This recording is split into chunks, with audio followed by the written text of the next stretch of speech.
Have you ever wondered who the ancient inhabitants of Papua New Guinea were? Our story takes us back to around 50 to 60,000 years ago, when the first settlers arrived from Southeast Asia.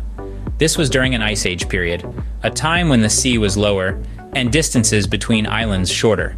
Modern humans had just begun populating Africa and Eurasia. New Guinea, as it was known then, and Australia were among the first landmasses to be inhabited, placing them alongside some of the oldest continuous cultures on the planet.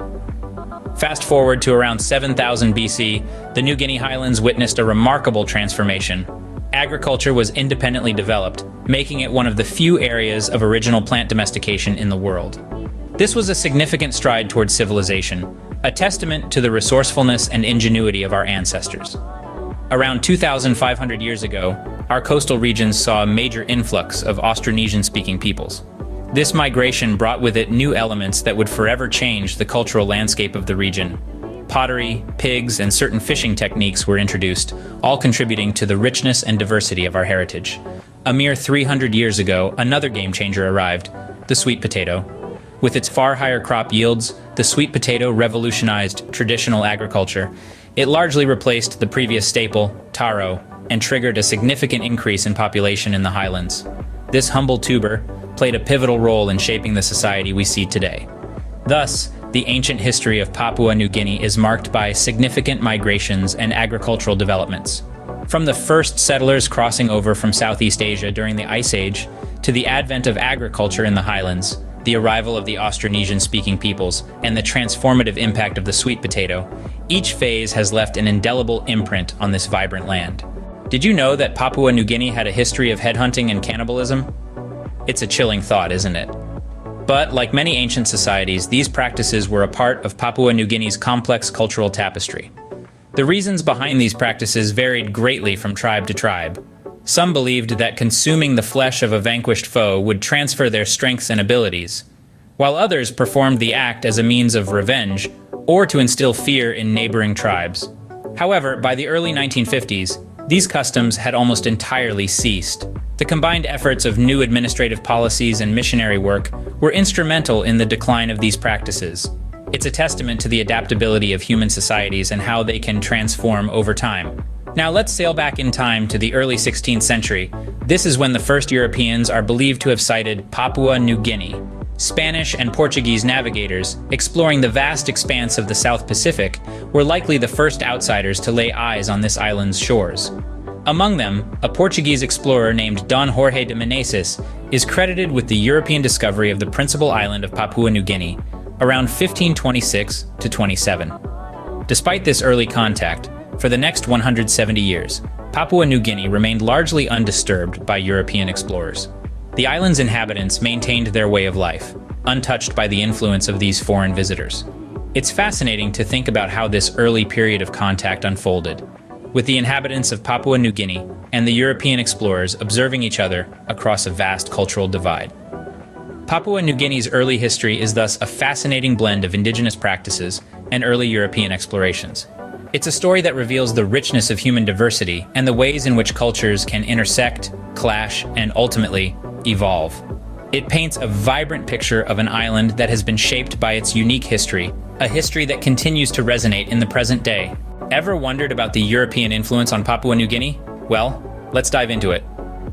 The story begins in the year 1884, when the northern half of Papua New Guinea came under German control, known as German New Guinea. You see, Europe was witnessing a growing need for coconut oil, and Godefroy's of Hamburg, the largest trading firm in the Pacific, started to trade for copra in the New Guinea Islands. In 1884, Germany formally took possession of the northeast quarter of the island and handed over its administration to a chartered company. However, by 1899, the German imperial government decided to take direct control of the territory, which continued to be known as German New Guinea. But this German rule was not to last long. With the onset of World War I in 1914, Australian troops occupied German New Guinea.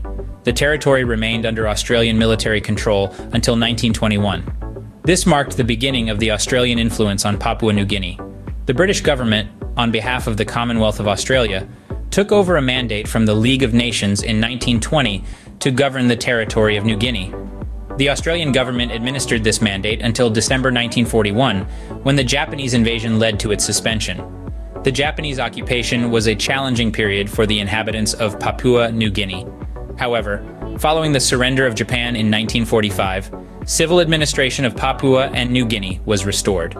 The Papua New Guinea Provisional Administration Act of 1945-46 combined Papua and New Guinea into an administrative union. This was a significant step towards the formation of the country we now know as Papua New Guinea. The Australian influence went beyond military control and administration.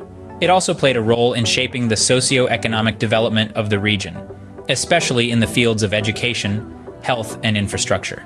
Australian influence can be seen in the legal and political systems of modern Papua New Guinea, which have many similarities with those of Australia. So there you have it. The German and Australian influence significantly shaped the history of Papua New Guinea. The European powers left a mark on the cultural, political, and social landscape of the country. Their influence continues to echo in the present-day Papua New Guinea, reminding us of a past that was filled with challenges, transformations, and resilience. It's a past that continues to shape the future of this fascinating country. The German and Australian influence significantly shaped the history of Papua New Guinea. How did Papua New Guinea come into being? That's a question with a rich and complex answer. Let's delve into the formation of this fascinating island nation. In the late 19th century, the southern coast of New Guinea and its adjacent islands caught the eye of the British Empire. Seeing strategic and economic potential, the British proclaimed a protectorate over this region on November 6, 1884. This protectorate was aptly called British New Guinea. 4 years later, on September 4, 1888, the British Empire decided to take a step further. British New Guinea was annexed outright, becoming a formal part of the empire. This possession was then placed under the authority of the Commonwealth. This move by the British marked a significant shift in the history of the region, bringing it under European influence and control. Meanwhile, the north of the island was under German control, and the two halves of the island existed under separate European influences. That was until World War I, when Australian troops occupied German New Guinea, and it remained under Australian military control until 1921.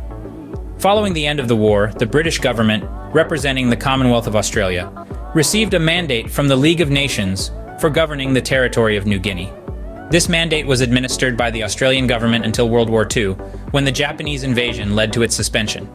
After the Japanese surrender in 1945, the civil administration of both Papua and New Guinea was restored. However, the post-war period brought about a significant change. Under the Papua New Guinea Provisional Administration Act of 1945-46, Papua and New Guinea were combined into an administrative union. This was a monumental decision that laid the groundwork for the formation of the country we know today as Papua New Guinea. This administrative union marked the end of the separate European influences and the beginning of a unified governance structure. It brought together the diverse cultures, languages, and traditions of the island under a single banner. So the formation of Papua New Guinea was not a simple event, but a complex process, shaped by European explorations, colonial ambitions, world wars, and administrative changes. It's a tale of two halves of an island, first separated by colonial powers, then unified to form a single nation.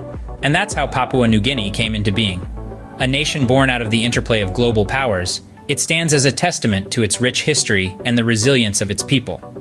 The formation of Papua New Guinea is thus a complex tale of European influences and administrative changes.